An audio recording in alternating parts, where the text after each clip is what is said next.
नमस्कार।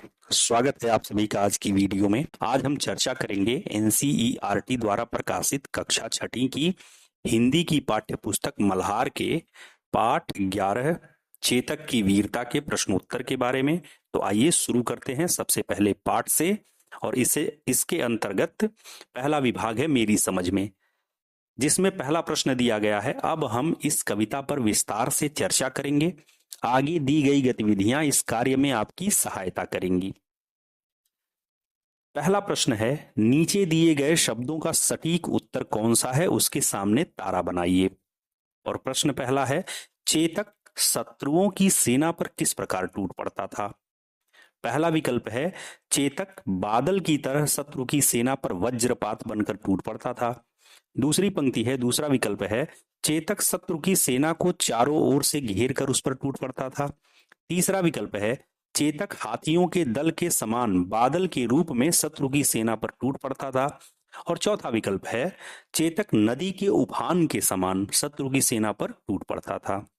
तो इसका जो सही उत्तर है वह पहला विकल्प है, चेतक बादल की तरह शत्रु की सेना पर वज्रपात बनकर टूट पड़ता था।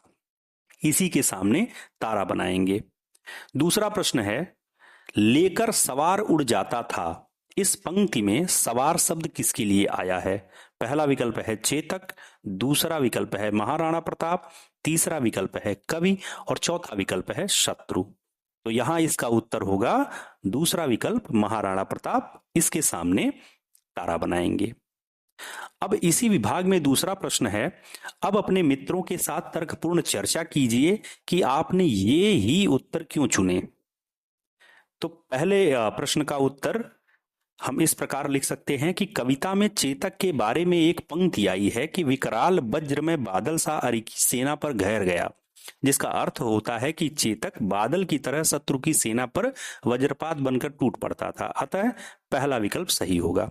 तथा दूसरे प्रश्न का उत्तर हम इस प्रकार लिख सकते हैं, चेतक महाराणा प्रताप का घोड़ा था, वही इस पर सवारी करते थे, इसलिए सवार शब्द महाराणा प्रताप के लिए आया है।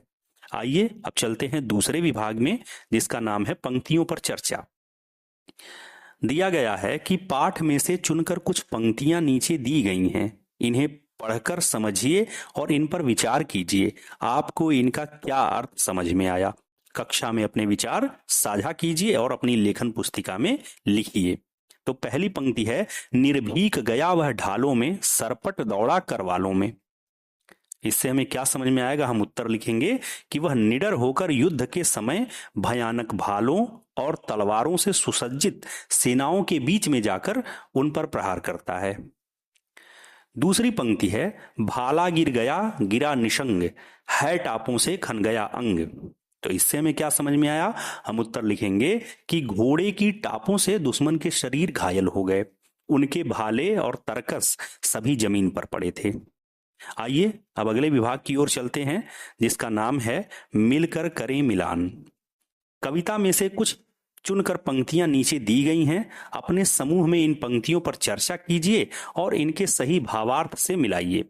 इसके लिए आप शब्दकोश, इंटरनेट या अपने शिक्षकों की सहायता ले सकते हैं। ये रही आपके सामने पंक्तियां और उनके भावार्थ, इसे आप देख लीजिए। अब आपके सामने यह दूसरा चित्र है, जिसमें पंक्तियों को उनके भावार्थ के साथ मिलाया गया है। आइए अब आगे बढ़ नए विभाग में, जिसका नाम है शीर्षक। लिखा गया है, यह कविता हल्दी घाटी शीर्षक काव्यकृति का एक अंश है। यहां इसका शीर्षक चेतक की वीरता दिया गया है। आप इसे क्या शीर्षक देना चाहेंगे और क्यों। तो आप इसमें हर व्यक्ति का उत्तर अलग हो सकता है। अगर मुझे उत्तर देना रहे तो मैंने उत्तर दिया है करिश्माई घोड़ा, क्योंकि चेतक के कार्य और उसकी निडरता किसी करिश्मा से कम नहीं थी। इसी प्रकार आप भी अपने अनुसार कोई नाम रख सकते हैं और उस नाम को रखने का कारण बता सकते हैं। यह निश्चित नहीं है, प्रत्येक व्यक्ति का उत्तर अलग हो सकता है। आइए अगले विभाग में चलते हैं, जिसका नाम है कविता की रचना। पंक्ति दी गई है, चेतक बन गया निराला था, पड़ गया हवा को पाला था, राणा प्रताप का कूड़ा था या आसमान पर घोड़ा था। इसमें निराला, पाला, कोड़ा और घोड़ा, इन शब्दों को रेखांकित किया गया है। लिखा गया है, रेखांकित शब्दों पर ध्यान दीजिए। ये शब्द बोलने लिखने में थोड़े मिलते जुलते हैं। इस तरह की तुकांत शैली प्रायः कविता में आती है। कभी कभी कविता अतुकांत भी होती है। इस कविता में आए तुकांत शब्दों की सूची बनाइए।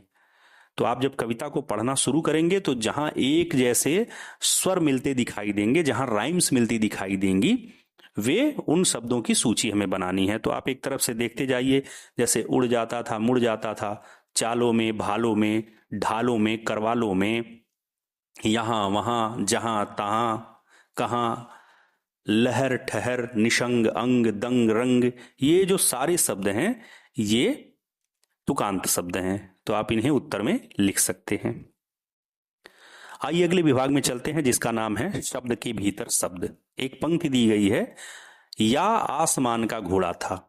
यहां आसमान शब्द रेखांकित है और लिखा गया है आसमान शब्द के भीतर कौन कौन से शब्द छिपे हैं, यानी इसे हम आगे पीछे बीच में से काट पीट कर क्या नया नया शब्द बना सकते हैं। तो लिखा है आस, समान, मान, सम, आन, नश आदि, ये शब्द बन सकते हैं। और प्रश्न है कि अब इसी प्रकार कविता में से कोई 5 शब्द चुनकर उनके भीतर के शब्द खोजिए। तो हम उत्तर देते हुए लिखेंगे, जैसे पहला शब्द हमने ढूंढ लिया चौकड़ी, तो इससे हम बनने वाले शब्द बना सकते हैं कड़ी, चौक, चौड़ी। दूसरा शब्द हम ढूंढ सकते हैं सवार, तो इससे हम देखेंगे कि इससे हम सर बना सकते हैं, रस बना सकते हैं, वार बना सकते हैं। तीसरा शब्द हम लिख देंगे दिखलाया, तो इससे हम बना सकते हैं दिख, दिया, लाया। चौथा हम शब्द ढूंढ सकते हैं बादल, और इससे नया शब्द बनाएंगे दल, बाद, बाल। पांचवा शब्द हम चेतक ले सकते हैं, जिससे हम चेत और तक 2 शब्द बना सकते हैं। इसी प्रकार के और वीडियो के लिए आप मेरे चैनल को सब्सक्राइब कीजिए, लाइक और शेयर अवश्य कीजिए।